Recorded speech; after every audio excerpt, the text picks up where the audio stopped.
हम सभी जानते हैं कि वर्ष 2020 के गलवान संघर्ष के बाद भारत और चीन के रिश्तों में अब नरमी आने लगी है। 18 और 19 अगस्त को चीन के विदेश मंत्री वांग यी का भारत दौरा इस दिशा में महत्वपूर्ण कदम है। पर क्या भारत और चीन के बीच बढ़ती नज़दीकी क्या भारत के लिए वाकई फ़ायदेमंद होगी, वो भी ऐसे दौरान जब हम जानते हैं कि 2-3 महीने पहले हुए ऑपरेशन सिंदूर के दौरान चीन ने पाकिस्तान की मदद की थी। ऑपरेशन सिंदूर में चीन द्वारा पाकिस्तान की मदद की पुष्टि हमारे आर्मी के deputy chief lieutenant general Rahul R Singh द्वारा भी की गई थी। इन सभी चिंताओं के बीच चीनी विदेश मंत्री वांग यी की भारत यात्रा के दौरान भारत ने अपना स्पष्ट पक्ष रखा कि हम हर प्रकार के आतंकवाद का विरोध करते हैं और यह एससीओ के ऑब्जेक्टिव में एक प्रमुख ऑब्जेक्टिव है। इसलिए आतंकवाद का खात्मा हमारी टॉप प्रायोरिटी होनी चाहिए।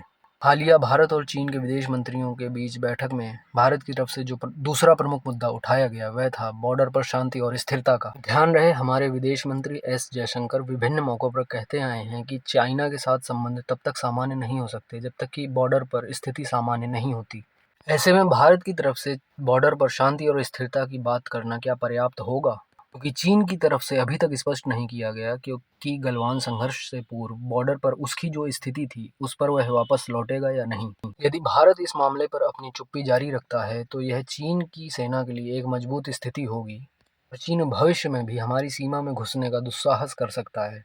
इस बार की बैठक का तीसरा प्रमुख बिंदु रहा क्रॉस बॉर्डर ट्रेड बढ़ाने का। भारत और चीन के बीच लिपुलेख, शिपकिला और नाथुला के माध्यम से क्रॉस बॉर्डर ट्रेड बढ़ाने की वार्ता पर सहमति बनी। द्विपक्षीय बैठक में भारत की तरफ से जो चौथा प्रमुख मुद्दा उठाया गया वह था यारलुंग सांगपो यानी कि ब्रह्मपुत्र नदी पर चीन द्वारा बनाया जाने वाला मेगा डैम। चूंकि भारत ब्रह्मपुत्र नदी के निचले तटवर्ती क्षेत्र में आता है, इसलिए ब्रह्मपुत्र का जलस्तर बढ़ने पर यह ब्रह्मपुत्र नदी के तटवर्ती क्षेत्रों में बाढ़ ला सकता है। भारत चाहता था कि चीन इससे संबंधित real time hydrological data Bharat के साथ शेयर करे, परंतु चीन ने केवल इमरजेंसी के समय हाइड्रोलॉजिकल डेटा शेयर करने की बात कही।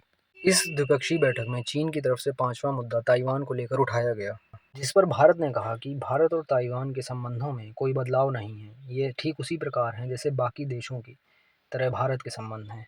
भारत और ताइवान के बीच संबंधों की धुरी आर्थिक, तकनीकी व सांस्कृतिक संबंधों पर केंद्रित है। इस द्विपक्षीय बैठक में भारत की तरफ से जो छठवीं प्रमुख बात उठाई गई थी वह थी भारत को इन 3 चीज़ों में चीन की तरफ से सहयोग मिले। पहला, भारत में चीनी फर्टिलाइजर का आयात सुगम हो। चीन भारत को रेयर अर्थ मेटल की सप्लाई करे। और तीसरा, इंफ्रास्ट्रक्चर गतिविधियों में प्रयुक्त होने वाली टनल बोरिंग मशीन की उपलब्धता चीन भारत को करवाए। हाँ, ध्यान देने वाली बात यह है कि चीन की तरफ से इन तीनों चीज़ों की पूर्ति के लिए केवल आश्वासन दिया गया है, ना कि इनको पूरा करने की ऑफिशियल पुष्टि की गई है। इन सभी बातों को ध्यान में रखते हुए हमें भारत चीन संबंध पर एक बार फिर से विचार करना होगा कि क्या चीन हमारा वाकई में ट्रस्टेड पार्टनर बन सकता है या नहीं। चैनल को लाइक, शेयर और सब्सक्राइब करिए। धन्यवाद।